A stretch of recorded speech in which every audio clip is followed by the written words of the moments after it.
Good morning, welcome T F T. അപ്പോൾ നമ്മൾ യോഹന്നാൻ്റെ സുവിശേഷം 21:16-15 വായിച്ചു. ആദ്യമേ കർത്താവ് വെച്ചു, നീ ഇവയേക്കാൾ അധികം എന്നെ സ്നേഹിക്കുന്നുവോ? അപ്പോൾ പത്രോസ് പറഞ്ഞു, കർത്താവ്, ഞാൻ നിന്നെ സ്നേഹിക്കുന്നു എന്ന് നീ അറിയുന്നുവല്ലോ. അപ്പം നമുക്ക് ഈ ഒരു ഉറപ്പുണ്ടോ? ഞാൻ കർത്താവിനെ സ്നേഹിക്കുന്നു എന്ന് ഞാൻ മാത്രം അറിഞ്ഞാൽ മതിയോ? കർത്താവിനോട് ആ ബോധ്യം വേണം. എങ്ങനെയാണ് നമ്മളത് ബോധ്യം വരുന്നത്? നമ്മൾ കർത്താവിന് കർത്താവ് നമ്മുടെ ഹൃദയങ്ങളെ പരിശോധിച്ചുകൊണ്ടായിരിക്കുന്നത്. 2, നമ്മുടെ പ്രവൃത്തിയിൽ കൂടെ നമ്മളത് പ്രൂവ് ചെയ്യണം. കർത്താവ് പറഞ്ഞൊരു കാര്യമുണ്ട്, എന്നെ സ്നേഹിക്കുന്നവൻ എന്നെ അനുസരിക്കുന്നു. ഇതാണ് ആ പ്രൂഫ്. കർത്താവിനെ ഞാൻ യഥാർത്ഥമായിട്ട് സ്നേഹിക്കുന്നത് ഞാൻ പറഞ്ഞാൽ മാത്രം പോരാ. നമുക്കങ്ങനെ പല കാര്യങ്ങളും പറയാൻ പറ്റും, അവകാശപ്പെടാൻ പറ്റും. എൻ്റെ ഭർത്താവിന് എന്നെ ഭയങ്കര ഇഷ്ടമാണ്, എൻ്റെ ഭാര്യയ്ക്ക് എന്നെ ഭയങ്കര ഇഷ്ടമാണ്, ഞാൻ ഭയങ്കര പെർഫെക്റ്റ് ആണെന്ന് നമുക്ക് അവകാശപ്പെടാൻ പറ്റും. പക്ഷെ അവരെ ഒന്ന് ഹിപ്നോട്ടൈസ് ചെയ്യണം. നീ ഉറങ്ങുകയാണെന്ന് പറഞ്ഞിട്ട് ചോദിക്കണം, നിന്റെ ഭർത്താവിനോട് എനിക്ക് എങ്ങനെയുണ്ട് ഇഷ്ടം? അപ്പം കേൾക്കാം നല്ല മണി പോലെ. അയ്യോ, ഒന്നും പറയണ്ട. ഇതുപോലൊരു ആ ലോകത്ത് എനിക്ക് പറയാനുള്ളൊരു കാര്യമുണ്ട്. നിങ്ങൾ ദൈവത്തിനകത്ത് കല്യാണം കഴിച്ചില്ലെന്നേ ഉള്ളൂ. എന്നാലും ഇതിനേക്കാൾ ഭേദം. ഭാര്യയെക്കുറിച്ച് ഭർത്താവിനെ ഹിപ്നോട്ടൈസ് ചെയ്യുമ്പോഴോ എങ്ങോട്ട് ഭാര്യ എപ്പോഴും പറയുമല്ലോ, എനിക്ക് എൻ്റെ ഭർത്താവ് തങ്കമാണ്, കുന്തമാണ്, തങ്കം. അവളെ കെട്ടി അന്ന് തുടങ്ങി എൻ്റെ ദുരിതം ഏതാ നോട്ടീസ് ചെയ്യണം. അല്ലെങ്കിൽ ഭർത്താവ് പറയും, അയ്യോ എൻ്റെ ഭാര്യ, അവളൊരു സംഭവമാണ്, കാരണം അന്ന് പോയിട്ടല്ലേ പട്ടണം കിടക്കേണ്ടി വരും എന്ന് പറഞ്ഞതുപോലെ നമ്മൾ പറഞ്ഞാൽ പോരാ ഞാൻ കർത്താവിനെ സ്നേഹിക്കുന്നു എന്ന്. കർത്താവെ നീ അറിയുന്നില്ലോ എന്ന് നമുക്ക് പറയാൻ പറ്റുമോ? കർത്താവ് ഇപ്പോൾ നമ്മളോട് ചോദിക്കും, ഡു യു ലവ് മീ എന്ന് പറയുമ്പോൾ നമുക്ക് തിരിച്ച് പറയാൻ പറ്റുമോ? കർത്താവെ അങ്ങേക്ക് അറിയാമല്ലോ എന്ന് പറയാൻ പറ്റുമോ? നമ്മളൊന്ന് ആലോചിച്ച് നോക്കിയാൽ മതി. കർത്താവ് നമ്മളെക്കുറിച്ച് എന്ത് പറയുമെന്ന് നമ്മളൊന്ന് ആലോചിച്ച് നോക്കിയാൽ മതി. പത്രോസിനോട് ചോദിച്ച പോലെ നമ്മളോട് ഇത് കർത്താവ് നേരിട്ട് വന്ന് ചോദിക്കുക, നീ എന്നെ സ്നേഹിക്കുന്നു എന്ന് ചോദിക്കുമ്പോൾ നമ്മൾ പറയുക, കർത്താവെ അങ്ങേക്കറിയാമല്ലോ എന്ന് പറയുമ്പോൾ കർത്താവ് നോക്കും, ഇവനെപ്പോഴാണ് എന്നെ സ്നേഹിച്ചത് പറ. ഇവനെ ആ സ്നേഹത്തിൻ്റെ അടിസ്ഥാനത്തിൽ എനിക്ക് വേണ്ടി എന്താ ചെയ്തത്? ഞാൻ പറഞ്ഞ എന്തെങ്കിലും ഒരു കാര്യം ഇവനനുസരിച്ചോ? ഏതെങ്കിലും ഒരു പാപ സ്വഭാവം വിട്ടുകളഞ്ഞു? അല്ലെങ്കിൽ എൻ്റെ കൂടെ സമയം ചെലവഴിച്ചോ?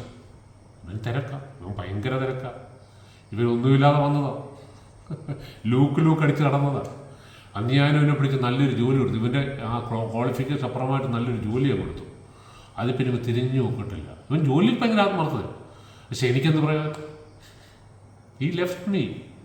പക്ഷെ അവൻ ഇടയ്ക്കിടയ്ക്ക് സാക്ഷ്യങ്ങൾ പറയുന്നുണ്ട്, അവന് കിട്ടുന്ന പൈസയുടെ ഒരു ഓഹരി ഒരു പള്ളി കൊടുക്കുന്നുണ്ട്, അതൊക്കെ ഉണ്ട്. എന്നിട്ടൊക്കെ പറയുന്നുണ്ട് എനിക്ക് കർത്താവല്ല. പക്ഷെ അവന് ഒരിക്കലും എനിക്ക് പേഴ്സണലായിട്ട് എനിക്ക് കിട്ടുന്നില്ല. Is busy with his work. ഞാൻ പണ്ട് കേട്ടിട്ടുണ്ട്, പലകൂടെ മക്കളില്ലാതെ പ്രയറിന് വരാതെ തുടങ്ങി. അവസാനം കർത്താവ് മക്കളെ 1ഉം 2ഉം കൊടുക്കും, പിന്നെ പ്രയറിന് വരത്തില്ല. ചോദിക്കുമ്പോൾ പിള്ളേർ ഉറങ്ങുമായിരിക്കും, അല്ലെങ്കിൽ അവർ ഉറങ്ങുന്ന സമയമാണ്, അല്ലെങ്കിൽ അവരെ ഡിസ്റ്റർബ് ചെയ്യാൻ പറ്റത്തില്ല, അവരെ പാൽ കുടിക്കുന്ന സമയമാണ്, വിളിച്ചാൽ അവന് ഇഷ്ടപ്പെടത്തില്ല. ആരാ തന്നത്? കർത്താവ്. അപ്പം കർത്താവിൽ നിന്ന് അകറ്റിയതാരാ? ഈ അനുഗ്രഹം. അതുകൊണ്ടാണ് പത്രോസിനോട് ഇരിക്കുന്നത്, നീ ഇവയേക്കാൾ അധികമായി എന്നെ സ്നേഹിക്കുന്നു. പക്ഷെ പത്രോസ് വളരെ ബോൾഡായിട്ട് പറയാൻ പറ്റി, കർത്താവേ ഞാൻ സ്നേഹിക്കുന്നു എന്നല്ല. അവൻ പറഞ്ഞു, കർത്താവേ ഞാൻ നിന്നെ സ്നേഹിക്കുന്നു എന്ന് നീ അറിയുന്നല്ലോ. അതാ ബോൾഡ്നെസ്. അങ്ങനെ പറയാൻ പറ്റും. കർത്താവിനോട് പറയാൻ പറ്റുമോ, കർത്താവ് ഞാൻ അങ്ങനെ സ്നേഹിക്കുന്നു എന്ന് അങ്ങ് അറിയുന്നല്ലോ എന്ന് നമുക്ക് പറയാൻ പറ്റുമോ?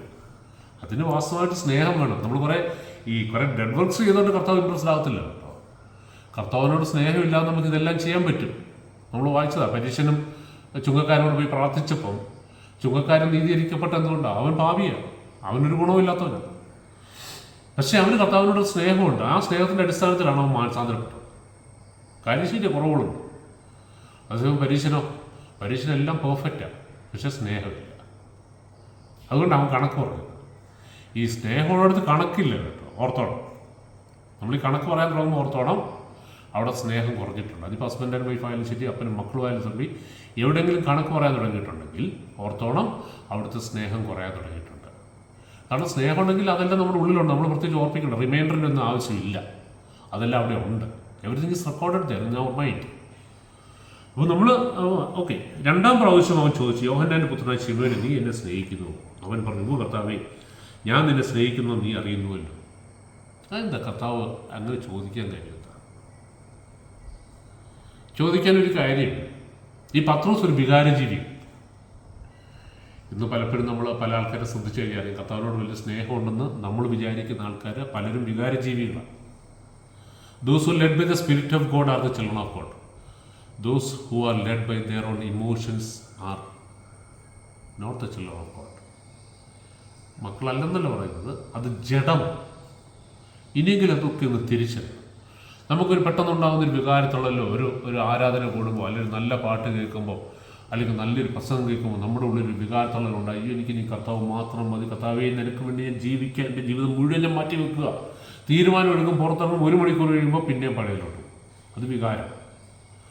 എന്ന് പറഞ്ഞാൽ പത്രോസ് വികാരജീവിയാണ്.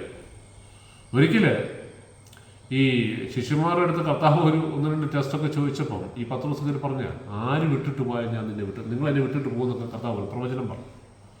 നടക്കാൻ പോയ സംഭവം വിട്ടിട്ട് പോയില്ലേ. പക്ഷെ അപ്പോൾ ഈ പത്രോസിൻ്റെ വികാരത്തുള്ളതിൽ പത്രോസ് പറഞ്ഞു, ആര് വിട്ടിട്ട് പോയാലും ഞാൻ പോകത്തില്ല. അത് ജഡമാണ്, വികാരമാണ്. അന്നാ കർത്താവ് പറഞ്ഞു, നീ എന്നെ 3 പ്രാവശ്യം തള്ളി പറയുന്നത്. 3 പ്രാവശ്യം തള്ളി പറയും. അതുകൊണ്ടാണ് ഈ 3 പ്രാവശ്യം തള്ളി പറഞ്ഞാണ് ഈ 3 പ്രാവശ്യം ഇവനെ കൊണ്ട് തന്നെ അത് കൺഫസ് ചെയ്യിക്കുന്നത്. ഞാൻ നിന്നെ സ്നേഹിക്കുന്നു. അങ്ങനെയാണ് വേദപണ്ഡിതന്മാർ പറയുന്നത്. ബാക്കി അടുത്ത എപ്പിസോഡിൽ കഥാ